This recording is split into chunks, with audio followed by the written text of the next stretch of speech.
गण गण गणात बोते च्या जयघोषात शेगावातून संत गजानन महाराज पालखीचे प्रस्थान.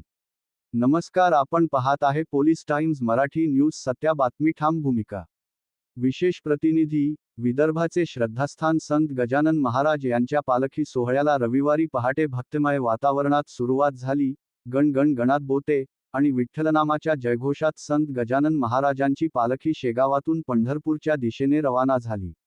यंदा या ऐतिहासिक पालखी सोहळ्याचे 57वे वर्ष असून पहाटेपासूनच शेगाव नगरी भक्तिरसात न्हाऊन निघाली होती. मंदिर परिसरात काकड आरती, महापूजा आणि धार्मिक विधीनंतर संत गजानन महाराजांच्या पादुकांचे पूजन करण्यात आले. टाळ, मृदंग, वीणा आणि हरिनामाच्या गजरात शेकडो वारकरी दिंड्यांसह पायी वारीसाठी निघाले.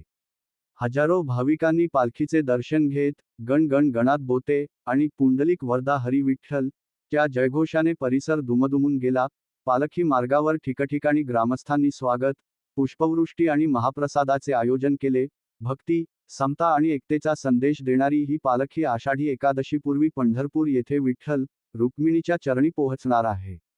शेगावातून निघालेली ही भक्तीची महासवारी आता लाखो भाविकांच्या श्रद्धेचे केंद्र बनत पंढरपूरच्या दिशेने मार्गक्रमण करत आहे. संपादक जावेद शाह.